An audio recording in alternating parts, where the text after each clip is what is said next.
12.5 대 12.5. 어제 트럼프가 한국에 때린 관세하고 중국에 때린 관세예요. 숫자만 보면 똑같이 맞았죠. 근데 발표 원문을 뜯어보면 글자 하나가 달라요. 한국은 12.5까지, 중국은 12.5 더. 이 한 글자 때문에 같은 관세를 받고도 한국하고 중국의 계산서가 완전히 달라졌습니다. 한국은 12.5까지가 천장이에요. 근데 중국은 12.5를 더 얹은 거예요. 근데 뉴스에서는 다들 한국 12.5% 맞았다, 악재다 이 얘기만 하지 정작 이 글자 얘기는 아무도 안 하고 있습니다. 이상하지 않으세요? 그 트럼프가 왜 한국한테만 천장을 만들어줬을까요? 한국이 예뻐서? 저는 원문을 보다가 더 이상한 걸 발견했습니다. 이 관세, 이름부터가 이상해요. 강제 노동 관세. 관세면 관세지 강제 노동이 왜 붙었을까? 이 이름 안에 트럼프의 진짜 관역이 숨어 있고 그걸 알고 나면 다음 주 월요일 아침에 돈이 어디로 몰릴지가 보입니다. 자, 아까 그 이름부터 풀어보죠. 강제 노동 관세. 관세면 관세지 왜 강제 노동이라는 말이 붙었을까? 여기에 이 관세의 뿌리가 있어요. 몇 년 전부터 미국이 중국 신장 지역에서 만든 물건들을 강제 노동으로 만들어졌다면서 수입을 막아왔거든요. 근데 그 신장에서 전 세계로 쏟아져 나오던 대표 상품이 뭐였느냐? 폴리실리콘입니다. 태양광 패널의 원료예요. 쌀로 치면 태양광 농사의 쌀이죠. 전 세계 폴리실리콘의 절반 이상이 이 지역에서 나왔어요.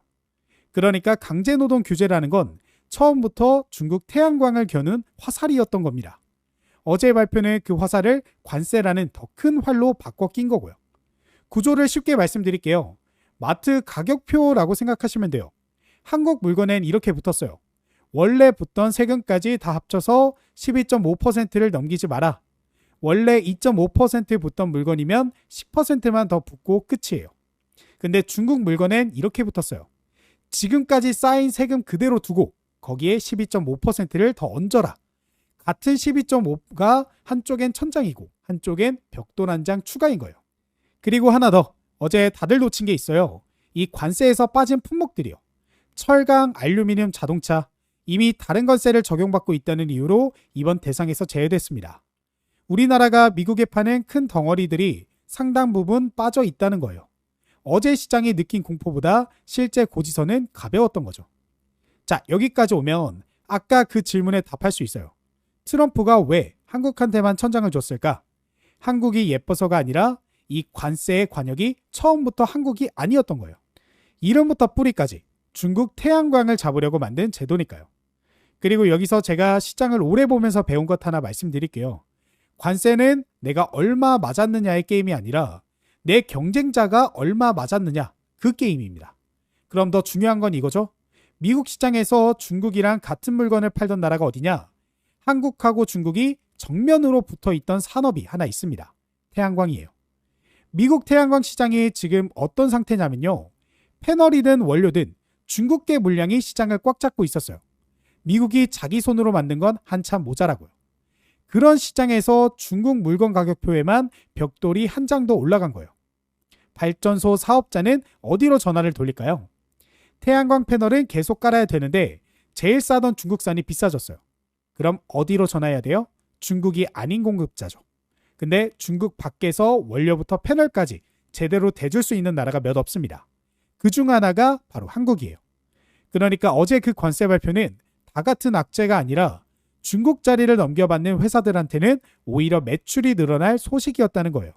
이제 왜 같은 12.5%인데 웃는 쪽이 있는지 보이시죠? 실제로 올 여름부터 이미 미국의 중국산 밀어내기 흐름에 한국 태양광 회사들이 귀한 몸이 됐다는 얘기가 시장에서 나오기 시작했고요. 그럼 자연히 다음 질문이 나오죠. 그 넘겨받는 쪽이 어디냐? 오늘 이름까지 세 종목 말씀을 드릴 겁니다. 미리 말씀을 드리면 이 종목들의 타점은 여기서 못 알려드려요. 하루만 지나도 틀린 얘기가 되는데 유튜브에 얘기하면 박제가 되니까요. 그래서 그거는 따로 챙겨 드릴 겁니다. 고정 댓글에 걸어놨어요. 확인하실 방법은 고정 댓글에 있고 근데 지금은 누르지 마세요. 왜냐? 오늘 영상 내용 정말 중요하기 때문에 일단 오늘 영상 내용 집중하고 제가 방법은 나중에 영상 마지막에 공개할게요. 자, 그래서 본론으로 돌아와서 여기서 짚고 갈 게 하나 있습니다. 관세 하나 때문이라면 이건 그냥 반짝 테마로 끝날 수도 있어요. 트럼프 관세라는 게 내일 아침에 뒤집혀도 이상하지 않은 그런 일이니까요. 제가 오늘 이 얘기를 하는 진짜 이유는 타이밍 때문입니다. 공급이 막히는 바로 그 시점에 수요가 터지고 있거든요. 무슨 수요냐? 전기입니다. 지금 빅테크들이 AI 데이터 센터에 쏟겠다는 돈이 올해에만 1,000조 원 규모인데 데이터 센터라는 게 결국 전기 먹는 하마거든요. 도시 하나만큼의 전기를 건물 하나가 먹어요. 그래서 지금 미국의 진짜 고민은 반도체가 아니라 전기가 모자란다 라는 겁니다. 그럼 발전소를 지으면 되잖아. 여기가 재밌는데요. 가스 발전소는 터빈 주문하면 받는 데까지 몇 년씩 걸립니다. 주문이 밀려서요. 원전은 10년 단위 얘기고요. 지금 당장 제일 빨리 지어서 전기를 뽑을 수 있는 게 뭐냐? 태양광입니다. 패널을 깔면 바로 발전이니까요. 가스는 몇 년, 원전은 10년, 태양광은 지금 바로 속도가 게임을 바꿉니다. 이게 제 얘기가 아니에요. 골드만삭스가 2026년 최우선 투자 아이디어로 꼽은 게 바로 미국 태양광하고 에너지 저장 장치예요. 이유가 딱 우리 얘기랑 같아요. 데이터 센터 전력 수요, 정책 불확성 해소, 그리고 아직 싸다는 것. 태양광 주식들이 작년 내내 눌려 있어서 다른 전력 주식들보다 아직 한참 싸다는 거죠. 자, 이 그림을 겹쳐보세요. 전기가 모자라서 태양광 수요는 터지는데 그 시장의 최대 공급자였던 중국은 관세로 밀려납니다. 수요가 오는 길목에서 공급이 막히면 그 틈에 서 있는 회사가 다 가져가요. 제가 시장에서 오래 보면서 배운 게 이겁니다. 정책이 전문을 닫으면 돈은 연문으로 들어가더라고요. 오늘 종목 3개가 바로 그 연문에 서 있는 회사들입니다. 태양광이라는 게 결국 쌀 농사랑 똑같아요. 쌀이 있어야 되고 그 쌀로 밥을 지어야 되고 그 밥을 상에 올려야 전기가 나옵니다. 오늘 3개는 이 순서 그대로예요. 원료를 파는 회사, 패널 만드는 회사, 발전소 짓고 굴리는 회사. 첫 번째, 쌀입니다. 원료인 폴리실리콘. 그리고 두 번째, 밥이에요. 패널, 모듈을 만들고 세 번째, 상. 발전소를 지어서 굴리고 전기를 팝니다. 그 첫 번째, OCI 홀딩스입니다. 아까 말씀드린 그 태양광의 쌀, 폴리실리콘을 만드는 회사예요. 근데 핵심은 어디서 만드느냐입니다. 말레이시아예요. 중국 밖입니다. 신장산 쌀이 미국 시장에서 쫓겨난 판에 중국 아닌 데서 쌀을 대줄 수 있는 몇 안 되는 회사라는 거죠. 회사 스스로도 비중국 공급망을 대놓고 경쟁력으로 내세우고 있고요. 중국 밖에서 이만한 쌀 공급을 대는 데가 흔치 않아요. 숫자도 따라오고 있어요. 2분기 매출 1조 원을 넘겼고 1년 전보다 32% 늘었습니다. 영업이익은 1,080억, 작년 이맘때 800억 적자에서 흑자로 돌아섰어요. 그것도 벌써 3분기 연속 흑자예요. 미국에서 태양광 ESS 프로젝트 파이프라인도 6.5기가와트를 쥐고 있습니다. 말레이시아 공장은 지금 완전 가동 중이라 2029년까지 생산 능력을 2배로 늘리는 증설에 들어갔고요. 미국 태양광 ESS 파이프라인 6.5기가와트 29개 프로젝트를 쥐고 있습니다. 그래서 한 줄로 정리를 하면 이번 관세의 가장 직접적인 수치인 중국 쌀이 비싸질수록 이 회사 쌀값이 귀해지는 자리예요. 리스크는 명확합니다. 이 회사의 호재가 정책에서 온 만큼 정책이 뒤집히면 같이 흔들려요. 미국 무역 정책이 아직 완전히 확정된 게 아니라서요. 그리고 여기서 하나 고백하고 하나 갈게요. 사실 오늘 준비한 게 이 3종목이 다가 아닙니다. 사실 이 종목이 오늘의 대장인데 지금은 좀 가려뒀습니다. 왜냐? 이 종목은 증권사 리포트에도 경제방송에서도 아직 공개되지 않은 종목이기에 이름을 말씀드리기가 좀 그렇거든요. 그래서 일단은 우리가 두 번째 종목 보시고 이 종목은 제가 영상 마지막에 공개를 해보도록 할게요. 자, 그래서 이어서 그 다음은 HD 현대에너지솔루션입니다. 이 회사는 그 쌀로 밥을 짓죠. 태양광 패널, 모듈을 만드는 회사예요. HD 현대그룹의 태양광 담당이고요. 이 회사가 재밌는 게 싸움의 방식을 바꿨다는 거예요. 중국이랑 가격으로 붙는 싸움은 애초에 안 되는 게임이잖아요. 그래서 이 회사는 고효율 프리미엄 제품, 그러니까 같은 지붕에서 전기가 더 나오는 비싼 패널로 방향을 틀었어요. 그 결과가 2분기에 나왔습니다. 전분기 30억 적자에서 영업이익 151억 흑자로 돌아섰고 모듈 판매는 1년 전보다 26% 늘었어요. 체질을 바꾸니까 숫자가 따라온 거예요. 미국 쪽 수요가 특히 좋습니다. 미국 전기 요금이 계속 오르니까 지붕에 패널 얹으려는 집이 늘고 있거든요. 회사도 하반기 북미 수요 회복을 공식적으로 얘기하고 있고요. 여기에 어제 관세로 중국산 패널 가격표에 벽돌이 올라갔으니 견적서가 어디로 몰리겠어요? 근데 이 패널 시장은 여전히 경쟁력이 험합니다. 중국이 우회로를 찾으면 단가 싸움이 다시 붙을 수 있어요. 그래서 중국산이 비싸질수록 견적서가 몰리는 자리, 프리미엄으로 체질을 바꿔 나서 그 주문을 이익으로 바꿀 수 있는 상태예요.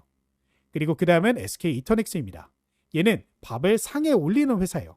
태양광이든 풍력이든 연료전지든 발전소를 개발해서 짓고 굴리고 전기를 파는 회사죠.